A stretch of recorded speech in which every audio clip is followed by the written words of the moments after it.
It was long ago.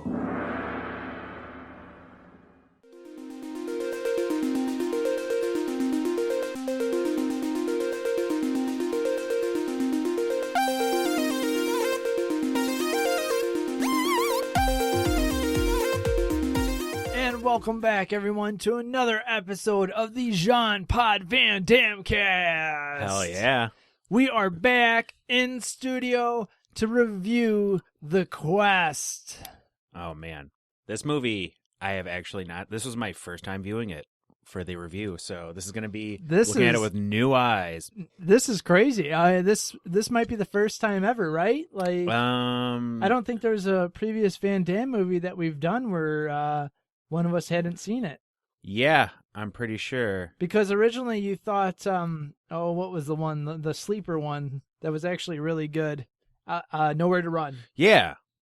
Well, you thought you didn't see that one, right? And yep, then and it turned out, wait, yep. no, I didn't. Yeah. Yeah, so today we are reviewing The Quest from 1996. This PG-13 action-adventure thriller only had a short runtime of an hour and 35 minutes compared to his other films. I swear I watched this, I put the DVD in, and I blinked, and then it was done. It's funny because there's a ton of plot exposition in it, and then there's kind of like the tournament in it starts in at about an hour into the movie. Man. Yeah, exactly. It's like, seriously, the whole movie goes on, and when I was doing my notes for this, I thought, this is just going to be like the easiest, fastest review. To be completely honest with you, it's not much to it. Like, an hour of the movie is basically this giant backstory. Then you get into it, and it's like, oh, hey, there we go, finally. Yeah. So it was released April 26, 1996. The tagline was "Go the distance." That's about as short as the movie was. And that's his shortest tagline to date. Normally, it's like 2 paragraphs. Yeah, man. Yep. But the synopsis makes up for it, thanks to Tim Kroll.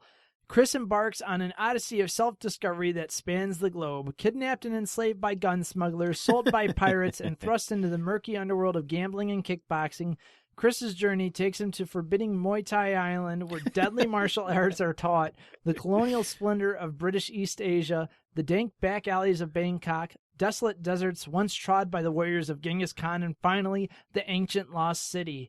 There he must face the ultimate test of his manhood in the fabled Gong Gang, the ancient winner-take-all competition in which the deadliest fighters from around the world employ the most spectacular feats of martial arts skills ever displayed in order to win the prize Golden Dragon.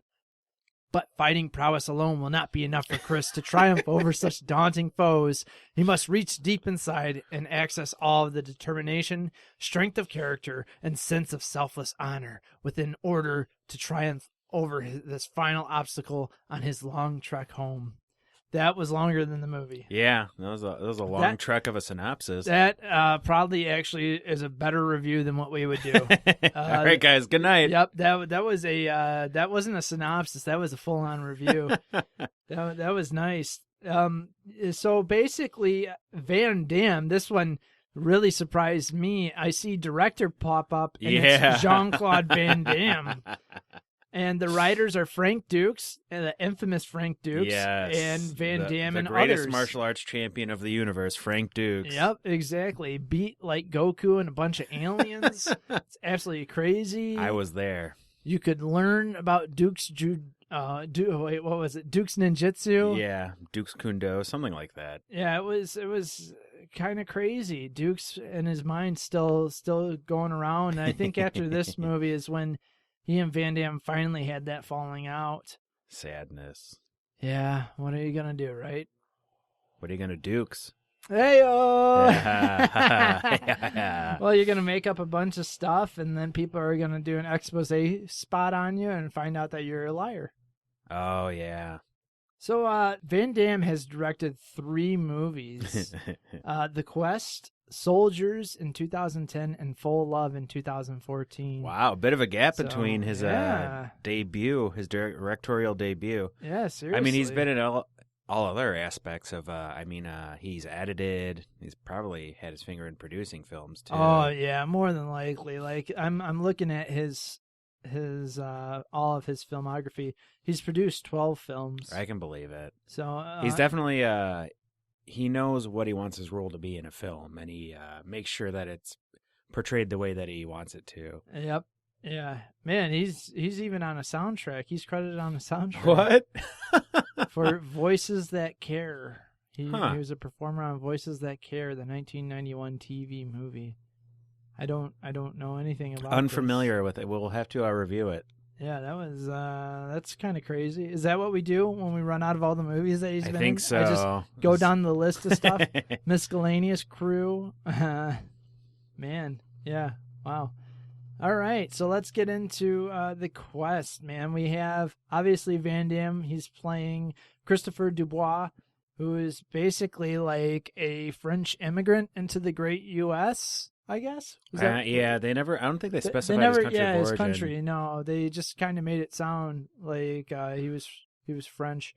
We have Sir Roger Moore. Yes. Which when I saw his name pop up in the credits in this, I got like so excited. I was like, I totally forgot that Roger Moore was in this film. Me too. He plays Lord Edgar Dobbs. And then I went like even crazier because I was like, no way. I was just watching Gotham on Fox there. And, I know a lot of people don't like it. But right now, this guy, James Remar, who plays Maxie Devine, he, if you don't know that name, was actually Harry in Dexter. He was Dexter Morgan's father. Oh, no shit. Yeah. And I knew he looked familiar. He has a bunch of credits to his name. So, like, he's in Gotham right now. He's playing Commissioner Gordon's uncle. And I was like, oh, no way, that's awesome, because I really like him. And then as soon as I got done watching Gotham, I put on The Quest to watch it. And then he popped up in that. And I was like, no way. He's haunting me. Yep. And then Janet Gunn plays Carrie Newton, and Jack McGee plays Harry Smythe. All right, so we have all of those actors and actresses. Well, just really the one actress. I'm trying to really think. There wasn't really too many female roles in this. I think it was just basically her. Yeah, I can't think of a single other female role. Well, anyways, if you guys don't know who Roger Moore is, I don't know what to tell you. He's definitely in my top 5 favorite James Bonds. Yep. I'll come out and say it. I'll obviously admit it. Roger Moore's my favorite James Bond. Wow. Yeah, I know, right? It's a little surprising. Sean Connery was James Bond for a while, right? Yeah, I know. Connery definitely was James Bond, and I know he did a terrific job as James Bond. But when I guess when I was introduced to James Bond, it was Roger Moore. Yeah. And he did have some of the best movies. Yeah, man. Live and Let Die was the one that I basically watched from beginning to end. He was in Moonraker, right? Was he in Moonraker? I think he was in Moonraker. Oh, man, I don't know. Was he in Moonraker? I think so. Let's see, what ones is he known for? The Spy Who Loved Me, For Your Eyes Only, Live and Let Die. It wasn't Sean Connery in Moonraker. No, I thought Moonraker was the other dude. Oh, no, it is Roger Moore. Told you. Yeah, you're right. Because is Moonraker the one with Jaws in it? Yeah. Yeah, yep, that is Roger Moore then. That's probably, that's among my favorites. It's a good one, man. Jaws with a scary mouth. Oh, I know. Oh, man. I feel bad. Janet Gunn. Let's see. She was known. Oh my gosh! I didn't realize this. She was in Silk Stockings. Are you serious? Yeah. I knew she looked familiar. Yeah, man. She's like big time in Silk Stockings. She played Detective Sergeant Cassandra Cassie St. John. I remember my parents didn't let me watch Silk Stockings. Oh, I know, man. Yep. say turn off the TV right after wrestling. No Silk Stockings for you. The last movie that she's done was Lost on Purpose in 2013. And really kind of sporadically throughout the 2000s. Nothing crazy too much. She did, she was in Carnosaur 3 Primal Species in 96. Oh, man. Who could forget that role? Yeah, seriously. Let's see, Space Above and Beyond, the TV series. I remember that show. One episode of that. Show's pretty good. Oh, she was in Renegade. Just one episode. I can believe it. Yeah, man, definitely. All right, so yeah, there you have it.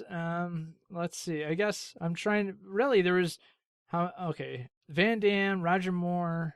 1, 2, 3, 4, 5. There's about like 5 main roles in this. Jack McGee, who played Smythe. He was in The Fighter. He was in Moneyball. He was in 21. He's got 203 credits to his name. Damn, he should be our next podcast topic. Wow, seriously, man. He's in a lot of stuff. And recently, too, a lot of stuff as well. Wow. This guy's always working, that's for sure. Gotta keep your nose to the grindstone. Yeah, man. Okay, so getting into it, I've already spent enough time on cast. I guess I'm trying to make something of this movie because really, like, there's not much. We're just gonna edit in our review of Bloodsport. Bloodsport. Yeah, pretty much so. So this one opens up and it's in a bar, and this guy walks up and he's like saying, "Oh yeah, I used to be from around here." The guy, the bartender is like, "Here's a cup of coffee. Go ahead, sit down. You want a little whiskey in it?" And it's like, well, yeah, everyone likes a little whiskey in their coffee. Oh yeah. Then these young punks come in and try starting to stir shit up. Old Van Damme ain't having none of it, but we don't know that it's Van Damme yet. It's only when the camera turns to him, and then he just starts whooping ass with his cane. And then it's like, hey, let me tell you a story after I whooped all these guys' asses. And it's Tibet 1925. It all began in And 1925. Yep. And this is where the credits start rolling. And I'm like, Roger Moore is in this? Van Damme directed this? Wow. Then Van Damme plays a clown on stilts. Yeah, it's horrifying. It's a really creepy looking clown. Oh, yeah, man. He really does it up as the clown. I was kind of very, horror turned on. It was very Cirque du Soleil. It honestly was one of the only things I remembered from this film, to be completely honest, was him on stilts as a clown. Yeah. It definitely stuck out in my mind. He ends up fighting cops after, like, the cops are like, "Dubois, you and your kids get the fuck out of here."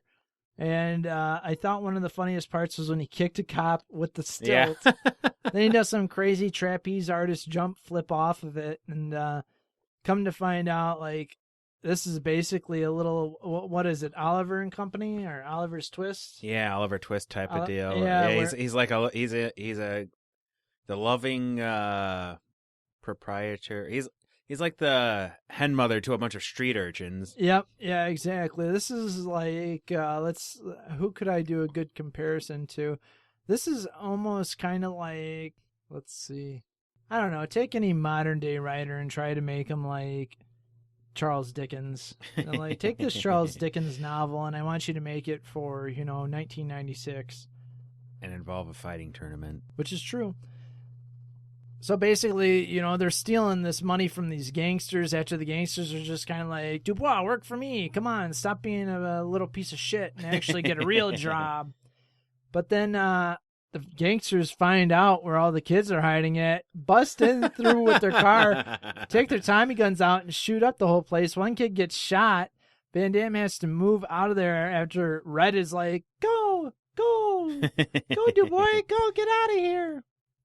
He ends up making his way, jumping on some crates and stuff, and we have another American Ninja Warrior moment, like from Sudden Death, except this time it's this cargo, and he's hanging on with the net, and he's trying to lift himself up, and then he ends up falling into a boat and becoming a stowaway on deck. So, once again, we have Lionheart situation here. We have a stowaway, and now he has to work on the ship. Ends up finding out that there's guns in these grain bags, and then the boat ends up getting attacked right before, like, this dude's like, "I'm gonna cut you up, Van Damme."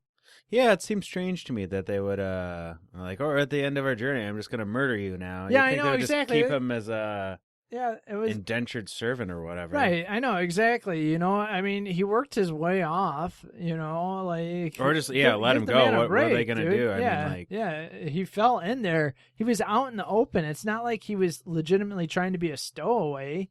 Like, let the man do his work, pay his debt off, and then leave the boat. No need to try to cut him up. But yeah, those pirates. luckily some others started attacking him, and then Van Damme's basically in chains, but he's beating the crap out of people. He kind of like saves Roger Moore some way, somehow, and Moore's like, I'll pay back the thank you, and then ends up shooting Van Damme between the legs, which breaks the chain.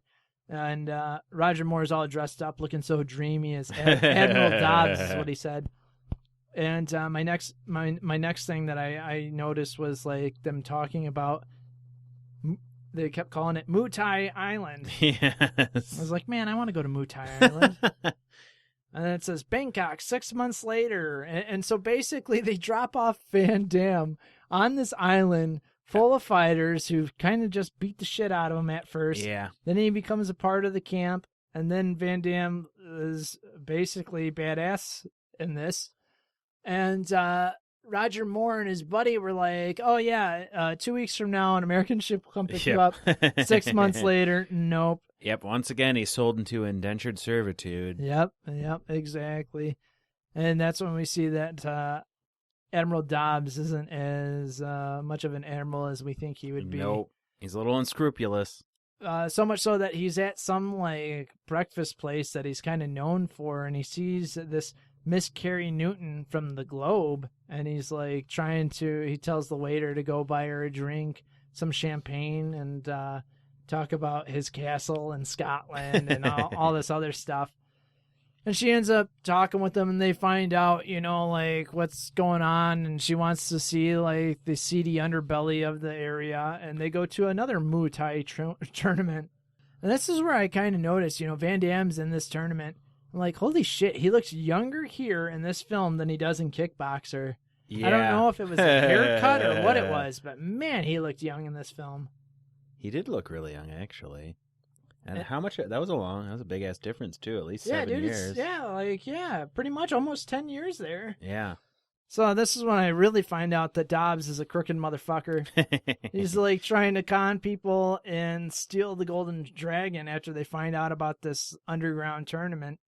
To be fair, I mean, you'd think that would happen to them a lot. Yeah, you honestly. So, like, does that happen like every year? They just make a giant solid gold dragon and have a fighting tournament and give it away? I guess so. That's what they made it sound like.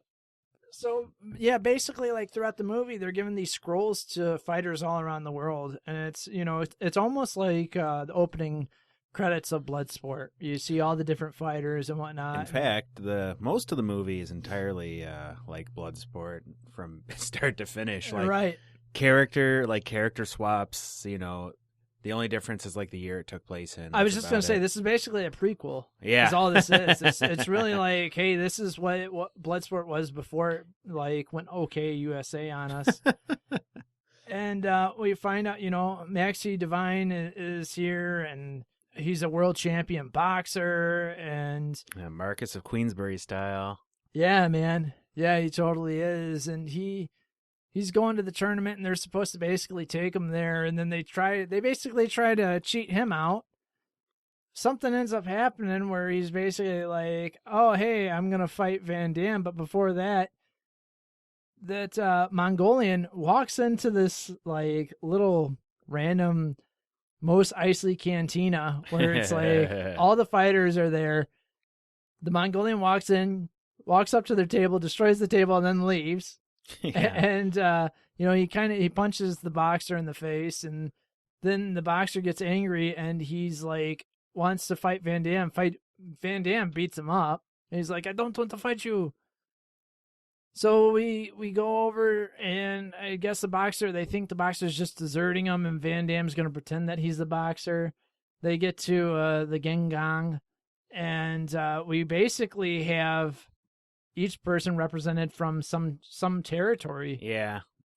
And it goes Spain versus Russia, Japan versus Okinawa, Brazil versus France. I mean, isn't Okinawa it's part of Japan, right? Right, yeah. It is. But I was guess there like a separate territory at I was going to say the only thing I could think of is it just being the island of Okinawa. Yeah. And so that way it's separate from Japan, I guess.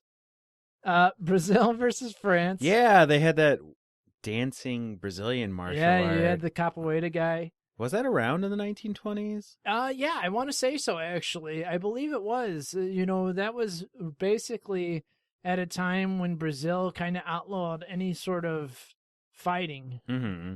And so people would do this dance fighting to get away with it to train. You heard it here first. This movie is 100% historically accurate. Yep. China versus Korea. Turkey versus Scotland. With the Turkish guy with like the braids. Yeah, and the blind in one eye. Yeah. And he does the nut punch to the poor Scott.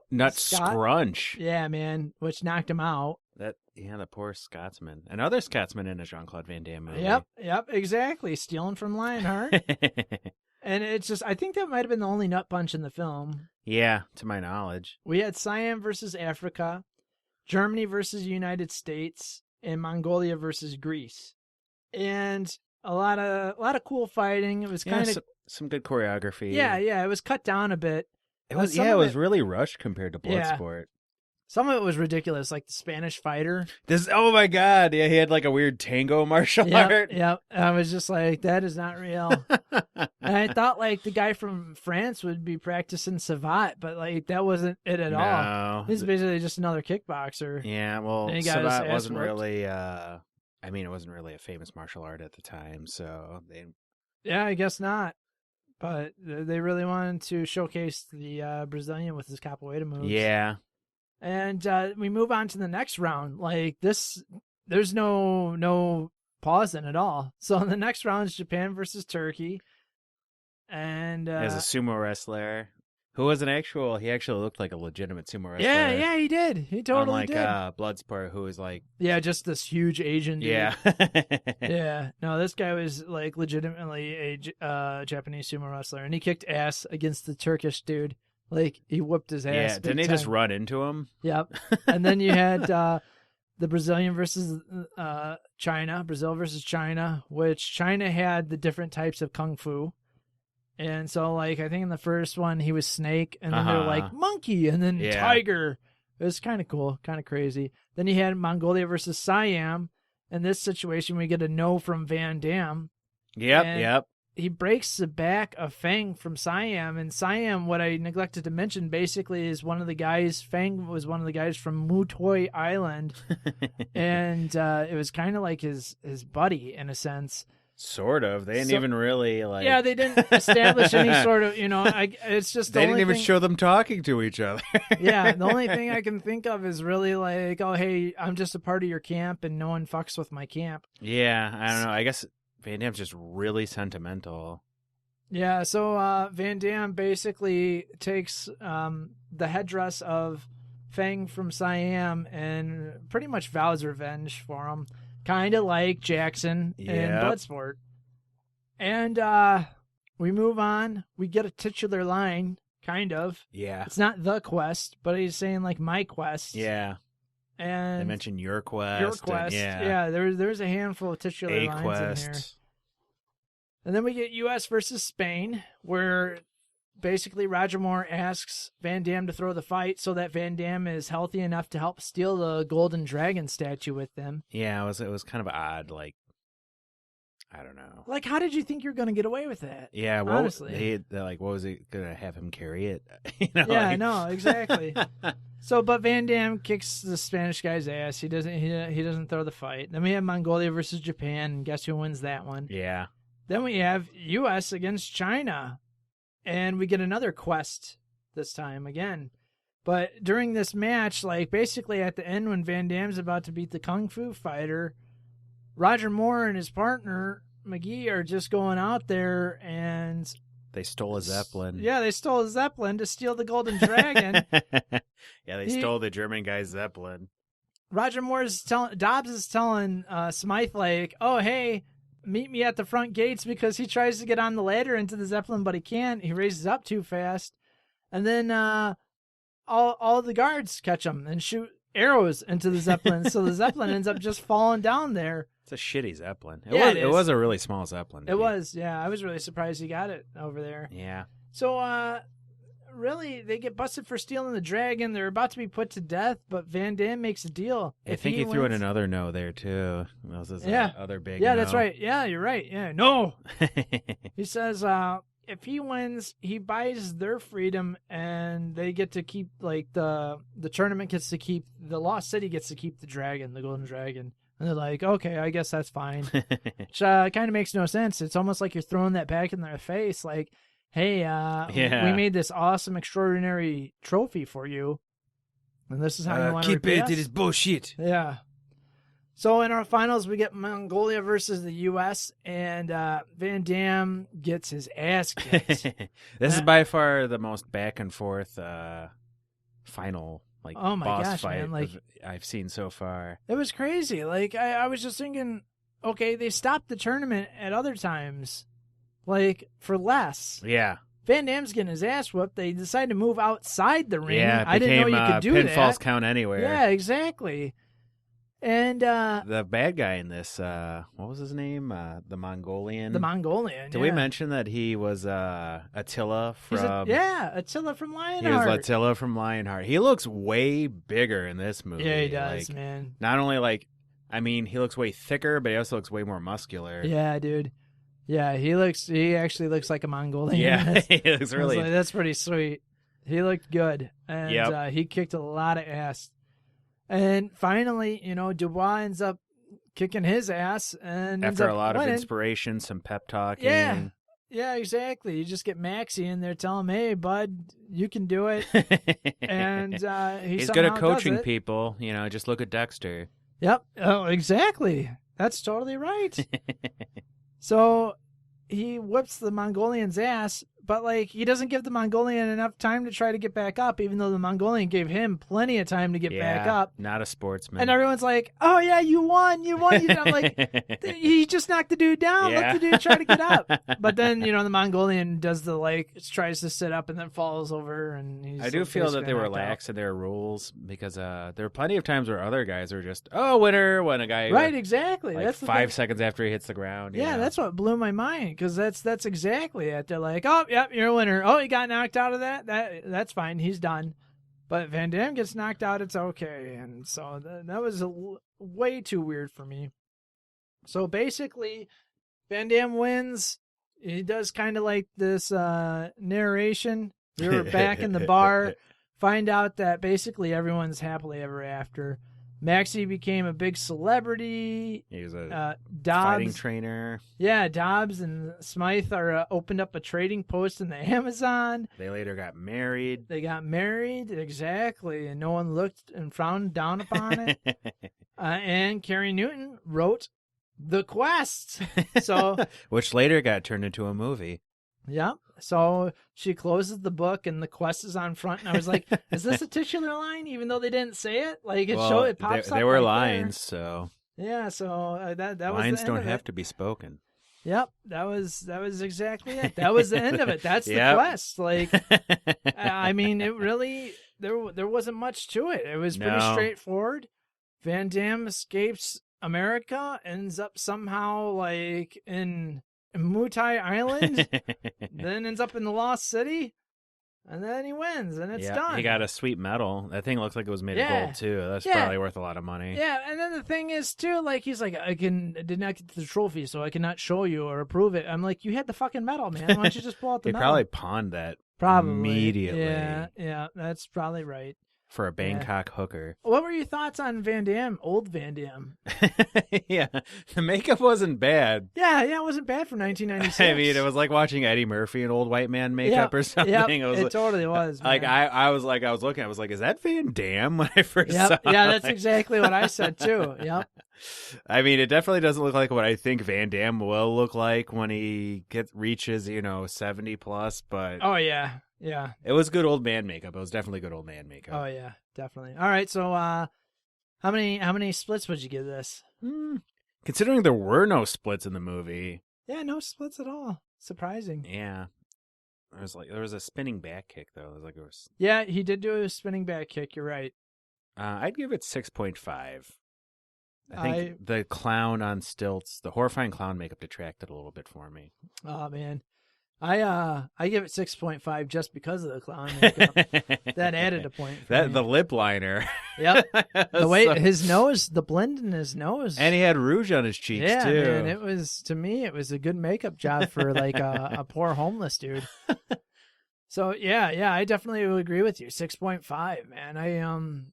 Obviously it didn't do much for me as a kid. If the only thing I can really remember from this film is the fact that it's Van Damme as a clown on stilts. That's saying something. Yeah, I mean, they focused too much on the backstory, oddly enough. And by the time the fighting tournament was, I mean, you had a half an hour left of the movie. Right, exactly. I mean, there were action scenes, plenty of action scenes peppered in the meantime, but... Oh, yeah. I liked that it was set in, 1925. Oh, the setting was great. The outfits are great. Yeah, they did a good job with that. Classic Van Damme, lots of really cool, vibrant scenery. Mm-hmm. They had an elephant ride. Yep. And since it was in the 20s, they had really cool period costumes. Yep. Like, the reporter was always in really cool, like, flapper outfits, and that I really enjoyed. Yeah, man, yeah. Van Damme did a good job for his directorial debut. Oh, I agree. Like, it was a... He obviously, he had something behind it, so he did a good job there. The story, he and Frank Dukes could have done a better job on the story, but what can you do? All right, let's get into some trivia here. Frank Dukes sued Jean-Claude Van Damme over the writing credits of the movie, claiming that Van Damme and he wrote the story under the title The Kumite Entered the New Dragon in 1991. Van Damme denied this, claiming the two projects were unrelated. Dukes won his story credit via a ruling of the Writers Guild of America, but lost the actual court case. Wow. Huh. The film is inspired by Frank Dukes' experiences in martial arts tournaments around the world, which also inspired the film Bloodsport, also starring Van Damme. Jack McGee would break wind or fart after each take. This drew the ire of Van Damme, who wasn't amused, but the rest of the cast and crew, especially Roger Moore, found it hilarious. I can just see Roger. Oh, delightful. This is hilarious, too. This is Roger Moore's least favorite of his own films. I could believe that, too. Roger Moore, as Lord Dobbs, takes the hero to Muay Thai Island and sells him. Moore was last on this same island during the filming of the final scenes of The Man with the Golden Gun. No shit. Wow. Yeah, these are the Phi Phi Islands in Thailand. More you know. Huh. When the production was running out of money, many of the crew were asked to work for free to keep filming on schedule. The producers promptly found the money for the filming when said crew laughed at them and threatened to strike. Wow. They laughed at them. Tatum O'Neal claims in her autobiography that she was called personally for the main female role in the film by Jean-Claude Van Damme, but failed to get the part after a romance between her and Van Damme faltered. Huh. Van Damme asked Oliver Stone to direct, but Oliver politely declined. That's awesome. This film was JCVD's directorial debut. Madonna was one of the first choices for the character of Carrie Newton.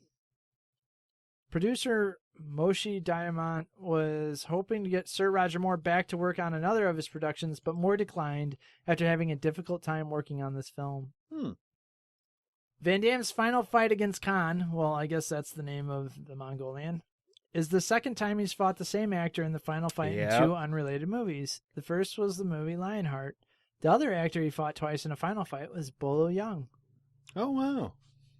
Roger Moore was promised above the title billing by the producers on the posters in the film, but was shocked to see his name was further down in the credits. Wah, wah, the old switcheroo. Something that I'm sure Van Damme picked up from Canon Films. In his autobiography, My Word is My Bond, Sir Roger Moore states that the film was a disorganized production that was running out of money due to poor preparation. He credits second unit director Peter MacDonald for bringing it all together. This was the last film starring Jean-Claude Van Damme under his 5-picture contract. Wow. The book from which Jean-Claude Van Damme is supposedly reading and closes before the credits roll has 2 short paragraphs that seem to resemble the theme of the movie and then transitions into an ad for luxury yachts. Oh, that's amazing. I'll have to look at that again. I didn't notice that. Roger Moore's character introduces himself as Dobbs, Lord Dobbs. Moore also played James Bond, who introduces himself by stating his last name then his full I didn't name. notice that Bond, either. James Bond. Yep. Wow. All right. Moving on to some quotes. I'm probably going to have you. I liked your Bond if you want to read for Bond. All right. All right. Here we go. I have to work on my British accent. Oh, I mean, Roger Moore, Bond. See, look at that. I hope you'll enjoy Christmas in the Lost City. Oh, we forgot to mention that. He was going to be... He's moving like an animal. More like a snake. What were you saying? They were gonna have Maxie be forced to live in the Forbidden City for all time for relinquishing his. Oh yeah, that's right. Yeah, for relinquishing. Yeah. Which also it was just so bizarre and arbitrary, but you know, it made no sense whatsoever. Ancient Forbidden City custom. Good thing that Van Damme won. I would not want to live there. It didn't seem that bad. Lots of gold. Yeah, it actually did seem pretty sweet. I'm not gonna lie. I'd be a soldier there. New York City. Chris, I don't know about you, but I'm planning to see Times Square again. You know, they really could have swapped him with Jackson entirely, except dude. He wasn't actually in the tournament. Yep, exactly. What a mess. Oh, yeah?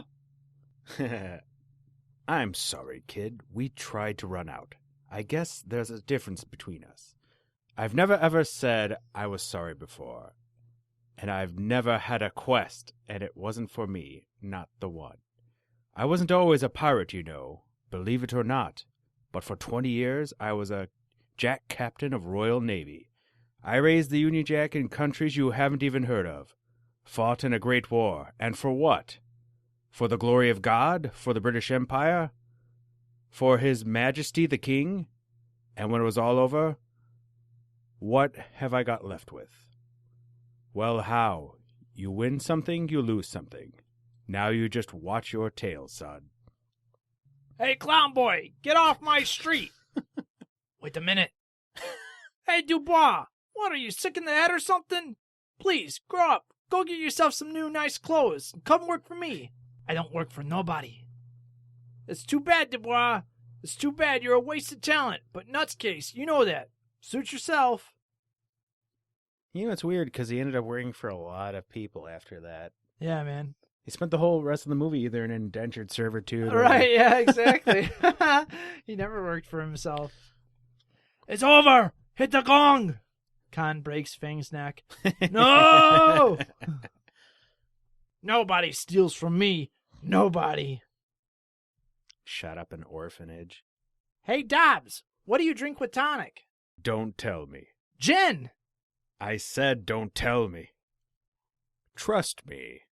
Yep, that's a nice repeated line. Yep. The whole thing. Where did you get that haircut? In the army? No. I'm a sailor. Chris, we were looking for you, weren't we? We were looking for you. Good to see you again, my boy. We got a little muscle, now famous. I always said you'd make it, right? You owe me. Yes, I do, Chris, and I always repay my debts. What do you want? I see George R.R. Martin totally stole that from The Golden Dragon. The Golden what? The Golden Dragon in the Lost City. Lost City? The best fighters will meet to compete in secret for the big dragon made of sun gold. Sun gold? You think you can win? No. You're learning. Man, boss, these elephants are busting my rump. Stop it, Harry. We could have been in Cairo on camels. Harry, our little pension fund. Yeah. Hey, boss, how come nobody's watching this thing? Well, because they don't think anybody can lift it. Be ready at all times. You'll learn that, or you'll never become a Muay Thai fighter. What the hell is this? That's what you'll face at the Gan Kang. Good morning, champ. Good morning, my ass. You think I was born yesterday? You don't have anything to do with this damn gang, do ya? Huh? And you're not no valet either. You're nothing but a cheap lying punk. Take it easy. Take it easy? You ain't no fighter either. You wouldn't last one round in a real fight. What do you think of that? Hey, you want some? Come on. Come on. And that's it. That's the end of it. We are all done. That was the quest. We hope our trivia and quotes will make you think, hey, you know what? They did a good enough job. We don't have to watch this. No, honestly, it wasn't a bad movie. I definitely watched The Quest again. I'd give it another shot. I feel like I'd watch this with my kids and not have to worry so much. Because there's not really any language in it. All it is just dudes beating each other up. There's not really much blood or anything. Very little murder. Yeah. Was there any murder at all besides the break in the back kind? I guess. And shooting all the pirates. In the beginning. That's just as bad as the one guy accidentally dropping a grenade and blowing himself up cracked me up. Oh yeah. Yep. Yeah. All right, so we move on, and we are still in 1996, but we are taking on Maximum Risk. And I'll be completely honest, I can't recall if I've seen this one or not. It looks familiar. I'd have to watch it again to know. That's exactly it. I'd have to watch it again as well. So we hope you guys enjoyed that episode. You know where to find us. I think what I'm going to do now for all those that are interested is to entice you to go on our patreon.com/podbros page. We might actually have a level for a Jean-Pod Van Damme cast fan club, like a Jean-Claude Van Damme fan club. And I'm going to look into it a little bit more, but maybe you just might be able to get your own JCVD fan club membership card and maybe even a sticker. And maybe even a controlled kick. Yep, maybe even a controlled kick from us. Or a photo of us doing the splits. Yes. So there you have it. We're probably I'm gonna play around with that for a little bit. So be on the lookout. There's other levels as well for you out there. So take that into consideration. If you don't want to do that, please use our Amazon link. If you shop on Amazon, that doesn't cost you anything, but helps us out in the long run. Also, thanks for downloading or subscribing. Please rate us 5 stars on iTunes and write a review or whatever podcatcher that you prefer. That extremely helps us out a lot, and it gets us in other people's ears. Makes a world of difference. That's enough from me. I think I'm going to go head in my Zeppelin. So I'm John. And I am Jeff. And you've been listening to another episode of the Jean-Pod Van Damme cast. That is unprofessional. Hey, you losing your aim, Dobbsy? What's your name, son? Christopher Dubois. Mine's Dobbs. Lord Dobbs.